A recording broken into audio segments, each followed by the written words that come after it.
நான் விஜயகாந்த் சாரை தான் பார்த்துருக்கிறேன். நடிகர் சங்கத்தில் இருக்கும்போது அவரோட கூட இருந்திருக்கிறேன். அவர் ஒரு பிரச்சனைனா வேட்டியை மடிச்சு கட்டிட்டு களத்தில் இறங்கி வேலை செய்வார். அதே மாதிரி விஷால் சார் வந்துட்டு எந்த விஷயம் வந்தாலும் இறங்கி போல்டாக இறங்கி வேலை செய்வார்.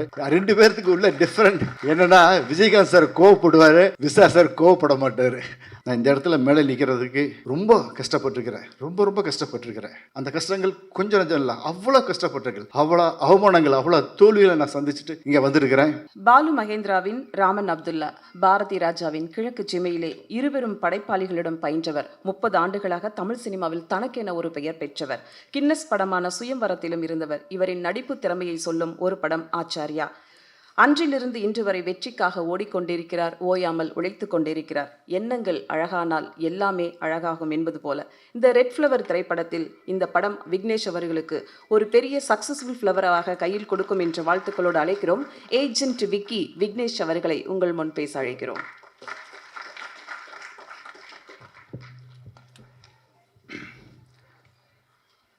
எல்லாருக்கும் என்னுடைய பணிவான வணக்கத்தை தெரிவிச்சுக்கிறேன்.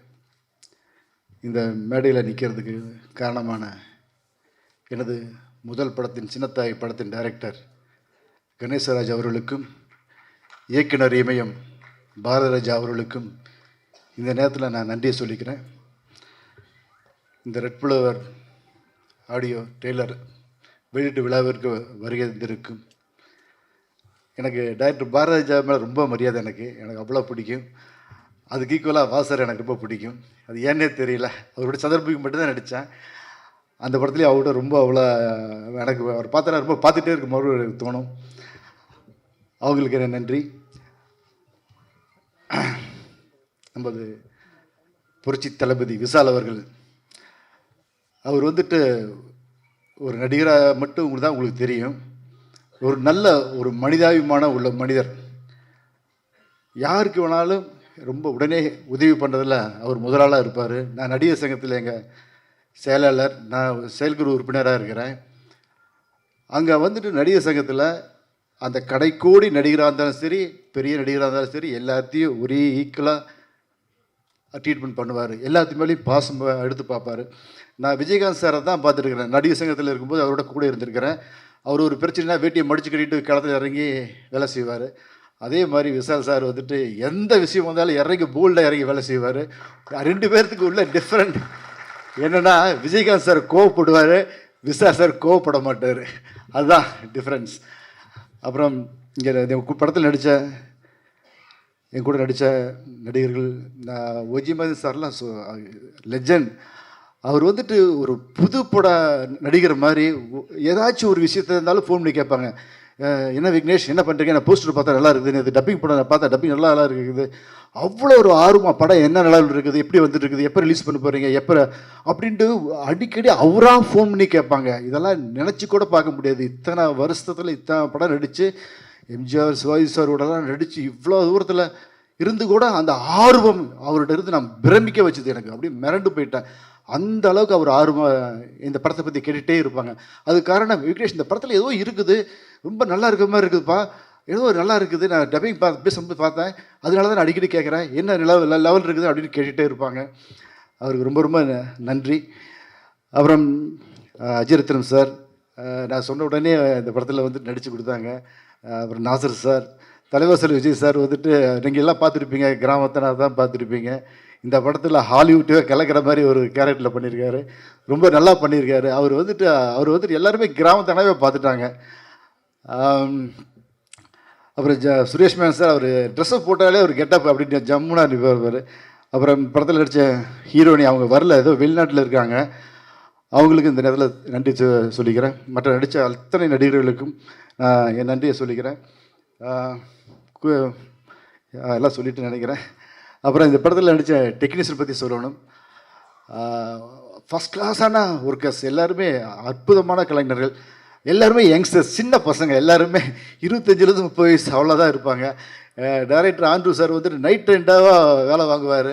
அதெல்லாம் சலிக்காமல் வேலை செய்வாங்க. நானும் அவங்களோட வேலை செய்யும்போது அவங்க சொல்லுவாங்க, சார் நீங்களே வந்துட்டு இவ்வளோ தூரம் இன்ட்ரெஸ்ட்டாக ஒர்க் பண்ணுறீங்க, நான் வந்துட்டு ஒர்க் பண்ணுறதுக்கு என்ன சார் அப்படின்ட்டு என்னை ஒரு இன்ஸ்பிரேஷனாக எடுத்துக்குவாங்க. அவங்களுக்கு என்னுடைய நன்றியை சொல்லிக்கிறேன். உங்களை பற்றி பேசுகிறதுக்கு நிறைய மேடைகள் இருக்குதுன்னு கண்டிப்பாக நான் உறுதியாக சொல்ல முடியும். அந்த மேடையில் உங்களை பற்றி நம்ம பேசுவோம். இந்த படத்தில் என் காவியா அவங்க நடிச்சிருக்காங்க. அவங்க நல்ல பர்ஃபார்மன்ஸ் பண்ணுற ஒரு ஆர்டிஸ்ட்டு.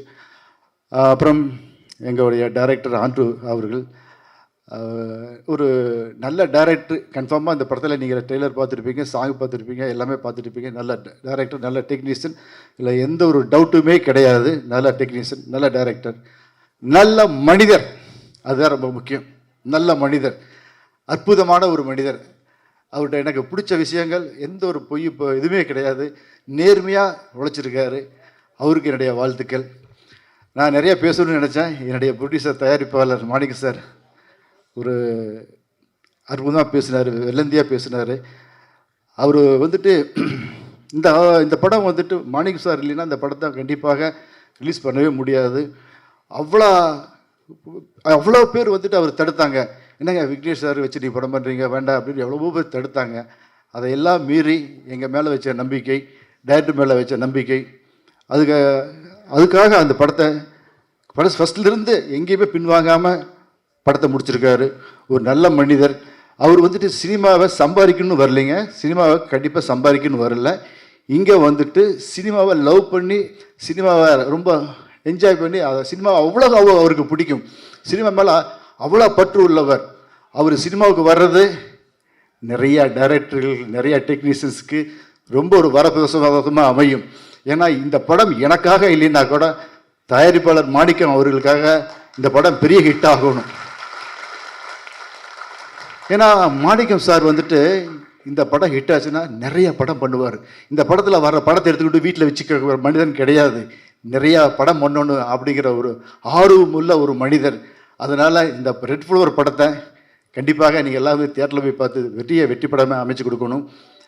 அன்பார்ந்த பத்திரிகை நண்பர்களே, மீடியா நண்பர்களே, டிஜிட்டல் மீடியா நண்பர்களே, இந்த ரெட் ஃப்ளவர் படத்தை நான் இத்தனை வருஷம், ஒரு 30 வருஷத்துக்கு மேலே நான் சினிமாவில் இருக்கிறேன். நான் இந்த இடத்துல மேலே நிற்கிறதுக்கு ரொம்ப கஷ்டப்பட்டுருக்கிறேன். ரொம்ப கஷ்டப்பட்டுருக்கிறேன். அந்த கஷ்டங்கள் கொஞ்சம் நஞ்சம் இல்லை, அவ்வளோ கஷ்டப்பட்டிருக்கேன். அவ்வளோ அவமானங்கள், அவ்வளோ தோல்விகளை நான் சந்திச்சுட்டு இங்கே வந்திருக்கிறேன். இந்த படத்தை கொண்டு போய் நீங்கள் மக்கள்கிட்ட சேர்க்கணும். ஏன்னா மக்கள் இந்த படத்தை தியேட்டரில் வந்து ரசிக்கணும், தியேட்டரில் வந்து பார்க்கணும். அதுக்கு மீடியா நண்பர்கள் நீங்கள் தான் அதுக்கு ஒரு ஒரு பாலமாக இருக்கணும். ஏன்னா நான்லாம் வந்துட்டு சினிமாவை எனக்கு எதுவுமே எனக்கு பிடிக்காது. சினிமா தான் எனக்கு அவ்வளோ பிடிக்கும். சினிமாவுக்காகவே நான் இந்த மேடையில் செத்து போயிட்டா கூட சந்தோஷப்படுவேன். அவ்வளோ தூரம் எனக்கு சினிமா பிடிக்கும். அந்த சினிமா அந்த அளவுக்கு பிடிக்கிட்டு தான் நான் இத்தனை வருஷம் கழிச்சு மறுபடியும் ஒரு கம்பேக் கொடுத்து ரெட் ஃப்ளவரை கொடுக்கறதுக்கு என்னால் முடிஞ்சது. நான் தோக்கலாம், என்னுடைய முயற்சி தோக்கக்கூடாது, முயற்சி தோக்கக்கூடாது, நம்பிக்கை தோக்கக்கூடாது. அதனால் இந்த ரெட் ஃப்ளவர் படத்தை மக்கள் நீங்கள்லாம் போய் மக்கள்கிட்ட சேர்க்கணும். அதே மாதிரி நான் ரசிகர்கள் மக்கள்கிட்டலாம் கேட்டுக்கிறேன். இங்கே இருக்க பொதுமக்கள், மாணிக்க சாருடைய ரிலேஷன்ஸ், என்னுடைய நண்பர்கள், துப்புல்குடி உறவுகள் எல்லாத்துக்கிட்டும் கேட்டுக்கிறேன். நீ எல்லா வெளியூர்லேருந்து எல்லா ஊர்லேருந்து வந்திருக்கிறீங்க. நீங்கள் ஒவ்வொரு ஊர்லேயுமே நீங்கள் வந்துட்டு இந்த படத்தை மக்களோடு போய் சேர்க்கறதுக்கு ஒரு முயற்சி பண்ணணும். கண்டிப்பாக முயற்சி பண்ணுவீங்க, நீங்கள் செய்வீங்க, ஒரு நம்பிக்கை இருக்குது. எல்லாருமே தியேட்டரில் வந்து படம் பார்க்கணும். தியேட்டரில் வந்துட்டு எப்படின்னா அப்புறம் போய் பார்த்துக்கலாம், ஒரு வாரம் கழிச்சு 2 வாரம் கழிச்சு. நம்ம முன்னாடிலாம் அப்படிலாம் பார்த்தோம், அப்படிலாம் இல்லை. படம் ஓப்பனிங் அன்றைக்கே பார்க்கணும். அந்த வெள்ளி சனி ஞாயிறு 3 நாளில் நம்ம எல்லாம் படம் பார்த்து முடிச்சிடணும். நீங்கள் மட்டும் இல்லை, நம்ம ஊர் இருக்கிற எல்லா ஜனங்களையும் நண்பர்கிட்ட சொல்லி, என்னுடைய நண்பர்கள், என்னுடைய தொற்றுடைய உறவுகள், நீங்கள் எல்லாருமே ரொம்ப ஒரு சின்சியராக கஷ்டப்பட்டு ஒர்க் பண்ணி இந்த படத்தை போய் தியேட்டரில் வந்துட்டு மக்கள் வந்து பார்க்கறதுக்கு நீங்கள்லாம் முயற்சி பண்ணணும். பண்ணுவீங்களா? நம்ம கண்டிப்பாக நம்ம உறவுகள் எல்லாம் வந்துருக்கிறீங்க. நம்ம தியேட்டரில் வந்துட்டு எல்லாத்தையும் பார்க்கறதுக்கு நம்ம முயற்சி பண்ணணும். பண்ணாதான் இந்த படம். ஏன்னா நம்ம வந்துட்டு முன்னாடிலாம் வந்து பார்த்திங்கன்னா என்னுடைய சின்னத்தாய் படமெல்லாம் ஃபஸ்ட்டு ஓப்பனிங் ரிலீஸ் ஆகி 1 வாரம் கூட்டமே இல்லை. அப்புறம் பிக்கப் ஆயிடுச்சு. 135 நாள் ஓடிச்சு. ஒரு அத்தனை நாள் 135 நாள் ஓடிச்சு. இது மாதிரி நிறைய படம், ராமநவத்தோலாம் ஃபஸ்ட்டு ஓப்பனிங் கம்மியாக தான் இருந்துச்சு, அப்புறம் பிக்கப் ஆயிடுச்சு. அப்படி இருந்துச்சு. இப்போ சினிமா அப்படி இல்லை, ஃபஸ்ட்டு நாள் தான் அதனுடைய தலையெழுத்து. அதனால நீங்கள் ஃபஸ்ட்டு நாளே போய் தியேட்டரில் குமிஞ்சிடணும். நம்ம உறவுகள் எல்லாருமே, நண்பர்கள் எல்லாருமே தியேட்டரில் போய் ஃபஸ்ட்டு செகண்ட் நாள்லேயே 3 நாள்லேயே நம்ம வந்துட்டு படத்தை வெற்றி படமாக ஆக்கிடணும். அதனால் இந்த வாய்ப்புக்கு நன்றி கூறுகிறேன். மீண்டும் ஒரு முறை இங்கே மேடையில் வந்திருக்கும் அனைத்து கலையுலக ஜாம்பவான்களுக்கும், அப்புறம் நம்மளுடைய ட்ரீம் வாரியர்ஸ் குகன் சார் வந்திருக்காங்க, அவங்களுக்கு என் நன்றியை தெரிவிச்சுக்கிறேன்.